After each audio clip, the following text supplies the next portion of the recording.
লেখায় শক্তি, শিক্ষায় মুক্তি। হ্যালো বাংলাদেশ, সবাইকেই শুভেচ্ছা। কেমন আছেন? আশা করছি সবাই ভালো আছেন, আমিও ভালো আছি। চলে এসেছি আজকে একটা নতুন স্কুল পেন্টিং এর ভিডিও নিয়ে। আশা করছি আপনাদের ভালো লাগবে। চলুন সবাইকে দেখিয়ে নিয়ে আসি। বিদ্যালয় যা আমাদের পরিপূর্ণ মানুষ হিসেবে তৈরি করতে সবচেয়ে বেশি সক্ষমতা রাখে, সেই বিদ্যালয় যদি হয় শিক্ষণীয় তাহলে তার কোনো কথাই নেই, আর যদি হয় রঙে ভরপুর তাহলে তো দুনিয়াই রঙিন। প্রথমেই দেখতে পাচ্ছেন আমরা সুন্দর করে সাদা বেস কালার দিয়ে ছবি করার জায়গাগুলোকে আউটলাইন দিয়ে আলাদা করে নিয়েছি, অসাধারণ ছিল। তারপরে আমরা সুন্দর করে চলে গেলাম কালারের জগতে। লাল, নীল, সাদা, কালো, সবুজ, হলুদ, কমলা, খয়েরি, সব রকম রঙকে একদম সুন্দর করে কম্বিনেশন করা হচ্ছে। এই পাশে দেখে আকাশটাও একদম দুর্দান্ত। চলুন এবার শুরু করি ছবি আঁকা। আর হ্যাঁ, অবশ্যই মন দিয়ে দেখতে থাকুন, ভালো লাগবে।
মেঝে থেকে একটু উপরে যে অংশটা ফাঁকা থাকে, এখানে আমরা সুন্দর করে কিছু ঘাস ফুল করে দেব। আর হ্যাঁ, ঘাস ফুল করার জন্য আপনাকে প্রথমে ডার্ক কালারের সবুজ রংটা নিতে হবে, তার সঙ্গে একটু হলুদ কালার, সাথে একটু সাদা কালার। এরপরে চলে গেলাম ফুলের ভুবনে। সুন্দর করে আমি 5টা পাপড়ি দিয়ে ঘাস ফুলগুলো করে দিচ্ছিলাম। এখানে আমি 3টে কালারের ঘাস ফুল করেছি, সেটা হচ্ছে লাল, বেগুনি এবং হলুদ। চলুন এইবার একটু নীতি বাক্যের দিকে ঘোরা যাক। সদা সত্য কথা বলিবে। হ্যাঁ, এই বাক্যগুলোই আমাদের জীবনের সবচেয়ে বেশি প্রয়োজনীয়। তারপরে রয়েছে কি জানেন, পরনিন্দা ভালো নয়, যা আমরা প্রতিদিন চর্চা করে থাকি। আসলে একজন মানুষের মেরুদণ্ড সেখানে নির্ভর করে, সেটা হচ্ছে শিক্ষা। আর তাই লেখা হয়েছে শিক্ষাই জাতির মেরুদণ্ড। তারপরে কি জানেন, ছোটর জন্য লেখা হয়েছে হাত ধুই সুস্থ থাকি, তাতে ওরা হাত ধুয়ে যে কোনো খাবার খায়। তারপরে লেখা হয়েছে আমরা নোংরা করি না। হ্যাঁ, আমাদের বিদ্যালয়ে আমরা কখনোই নোংরা করব না। তারপরে ছোট্ট একটা কথা, আয় বুঝে ব্যয় করো। বারান্দার ভিতর সাইডে যে পিলারগুলো ছিল, এগুলোতে আমরা স্বরবর্ণগুলো সুন্দর করে সাজিয়ে দিয়েছি, সাথে দিয়েছি ব্যঞ্জন বর্ণ। আর হ্যাঁ, ব্যঞ্জন বর্ণের অংশটা একটু বাহিরে দেখা দেওয়া হয়েছে, আর ভেতরের অংশে আমরা দিয়েছি সুন্দর করে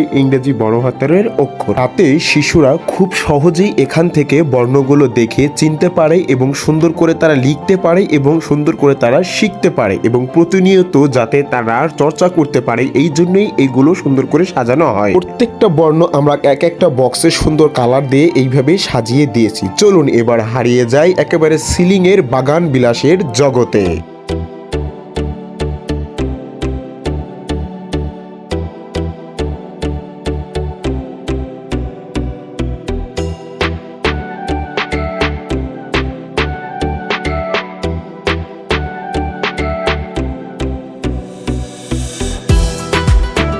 সিলিং থেকে নিচে ভিতরে ড্রপ হলে আমরা সুন্দর করে ষড়ঋতুর ছবি এঁকে দিয়েছি। প্রথমেই এঁকেছি আমরা গ্রীষ্মকাল, তারপরে এঁকেছি আমরা বর্ষাকাল। আর বর্ষাকালের সবচেয়ে ইন্টারেস্টিং বিষয় হচ্ছে বৃষ্টি এবং ছাতা। তারপরে এঁকেছি শরৎকাল, তারপর এঁকেছি হেমন্তকাল। নতুন ধান মাথায় নিয়ে হেমন্তের মাঠ থেকে মাঠ পেরিয়ে চলে যাচ্ছে তারা গ্রামে। তারপর এঁকেছি আমরা শীতকাল। শীতকালের সবচেয়ে বড় মজা হচ্ছে খেজুর রস, যা 2টা পাখি বসে খাচ্ছে। তারপরে কি ঋতুরাজ বসন্তের আগমন, তাই না? চারদিকে শুধু ফুল, ফল, লতা পাতায় সুন্দর করে সাজিয়ে ওঠা একটা দৃশ্য।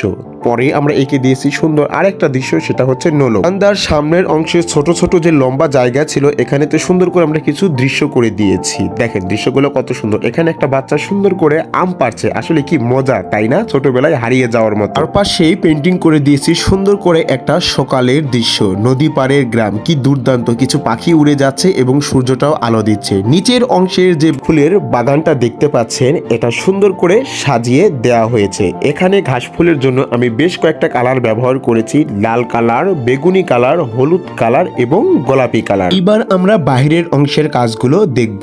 বাহিরের যে ড্রপল আছে এখানে আমি 5 জন ভাষা শহীদের ছবি এঁকেছি। ছবিটা আঁকার পরে যে আমাদের চারদিকের কালো বর্ডার লাইনটা হয় এটা ফরিদ ভাই সুন্দর করে মেনে নিচ্ছিলেন। নামসহ এবার আমি ছবিগুলো পড়ছি। শহীদ বরকত, শহীদ রফিক, শহীদ শফিউর এবং শহীদ সালাম, তার সাথে রয়েছে শহীদ জব্বার। তাদের আত্মত্যাগের বিনিময়ে বাংলা ভাষা। এই পাশে রয়েছে আমাদের জাতীয় ফুল শাপলা, জাতীয় মাছ ইলিশ এবং জাতীয় পাখি দোয়েল, তার সাথে জাতীয় ফল কাঁঠাল, আর রয়েছে আমাদের জাতীয় পশু রয়্যাল বেঙ্গল টাইগার। স্কুলের প্রবেশ মুখেই সুন্দর করে একটা বড় পেন্টিং করে দিয়ে আছে, সেটা হচ্ছে মিনা পেন্টিং। মিনা এবং রাজু সুন্দর করে স্কুলে যাচ্ছে, কি দারুণ তাই না। যদি ওভারঅল কাজটা আপনাদেরকে আমি এইবার ঘুরিয়ে দেখাই তাহলে আরো বেশি সুন্দর লাগবে। আমাদের এই স্কুল পেন্টিং এর কাজে রঙের ভূমিকায় সবচেয়ে বড় ভূমিকা পালন করে থাকে বার্জার কালার পেইন্ট। তাই অসংখ্য ধন্যবাদ জানাচ্ছি বার্জার কালার পেইন্টকে। আর আমি সবসময় বার্জার দিয়েই রং করে থাকি যাতে অনেক দিন টিকে থাকে। তো কেমন লেগেছে আজকে আমার এই ব্লগ ভিডিওটি অবশ্যই আপনারা কমেন্ট বক্সে জানাবেন। আর হ্যাঁ, এরকম ধরনের ভিডিও যদি আপনারা পেতে চান তাহলে আমাকে